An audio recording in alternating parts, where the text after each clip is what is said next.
Akala mo vandal-vandal lang sa pader, pero hindi mo alam yung design ng suot mo, background ng paborito mong kanta, at kahit sa mga kwento at pelikula, kasama to. Yo, what's up? Siya nga pala ulit si Angelo. Welcome back to Mindshift with Angelo. Ngayon, bagong episode na naman natin, at this time, pag-uusapan natin kung paano nga ba naka-apekto ang street art at graffiti sa pop culture. Alam nyo ba, ang graffiti at street art, hindi lang yan basta mga pinta sa pader. Sa paglipas ng panahon, naging malaking parte na rin yan ng pop culture. Mula sa mga music videos, fashion runways, hanggang sa mga pelikulang tumatak sa atin. Tara, samahan nyo ako sa video na to. Pag-usapan natin kung paano binago ng graffiti at street art ang mainstream culture. Paano ito nakaapekto sa mainstream culture or pop culture. At bakit hanggang ngayon, solid pa rin ang epekto nito sa puso at mata ng maraming tao. Simulan natin sa musika, no? Noong 1970s sa New York, halos kasabay ng pagsabog ng hip-hop at graffiti. Habang may mga nagrarap sa kalye, may mga nagpipinta rin sa pader. Ang graffiti naging visual na kwento ng mga MC, mga DJ, mga b-boy, mula sa album covers hanggang sa music videos, naging parte na ito ng identity ng kultura o ng hip-hop culture. Sa totoo lang, ang graffiti at street art ay parang visual soundtrack ng hip-hop at punk scene noon. Pwede nating i-plug dito yung mga unang album ng Beastie Boys, Licensed to Ill. Graffiti inspired yung forma talaga ng design kahit sa mga album covers. Sa mga music videos ni Tupac at Missy Elliott, hindi nawawala yung mga pader na may sulat. May kulay, may design. Actually, hindi lang kasi parang background lang ang graffiti at street art. Vibe kasi talaga yun i-consider. Kasi yung mismong pinaka-identity ng syudad, yung concrete jungle kung tawagin, di ba? Yung nararamdaman natin when we see graffiti. Na parang kapag wala noon, parang kulang yung representasyon ng isang lugar. Lalo noong mga panahon na yun, di ba? 1970s, 80s, and onwards. So, hindi lang siya background talaga. May vibe siya na naibibigay din. Ngayon, sa fashion naman tayo. Maraming streetwear brands na kilala natin. Alam ko, alam mo rin yun,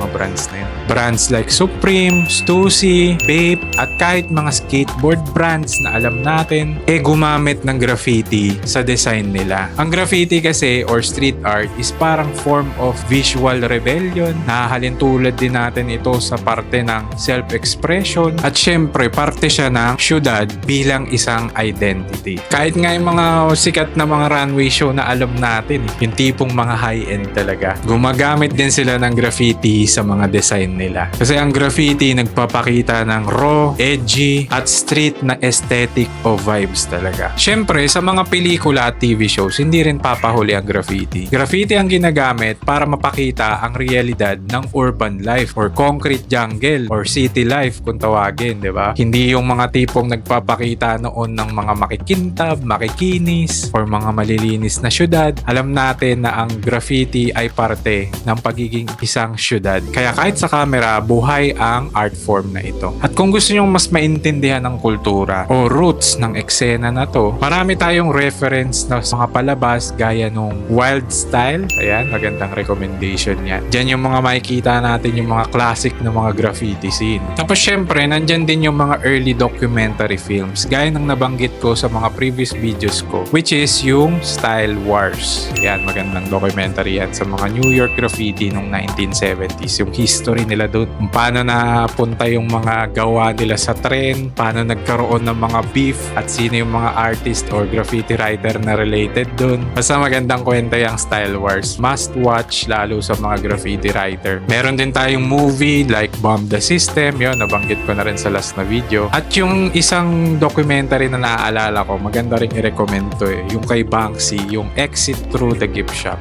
Meron din yung sa The Get Down pala, no? Hindi ko pala nabanggit yun. Maganda ring reference yun para sa mga ganitong scenes na ginagamit sa television at movies ang graffiti. So sa bawat eksena, may kwento, may art, at may feel ng kalye. At alam natin, kahit sa commercial, diba, ginagamit na rin ang graffiti bilang isang form of marketing or pagpaparamdam na relatable sa totoong buhay. Nakikita natin yan sa mga commercial advertisements na ginagamit din ng mga malalaking media or corporation. films, di ba? And isa lang talaga siyang magandang halimbawa kung ano ba talaga yung totoong feel. Dahil kapag walang graffiti, parang hindi makarealidad yung palabas, di ba? So sa lahat ng to, music, fashion, film at TV, o hip-hop na mismo o punk na eksena, makikita natin kung gaano na rin kalawak, kahaba ang naimpluwensyahan ng street art and graffiti. So sa panahon ngayon, hindi lang talaga basta natin siyang maituturing na art form, kundi para na tong isang movement, isang uri ng boses, isang uri ng identity, lalo ng lugar. Kaya sa susunod na makakita ka ng mga sulat sa pader o mga artwork sa pader, iwasan nating husgahan agad dahil baka yan na ang kwento ng isang komunidad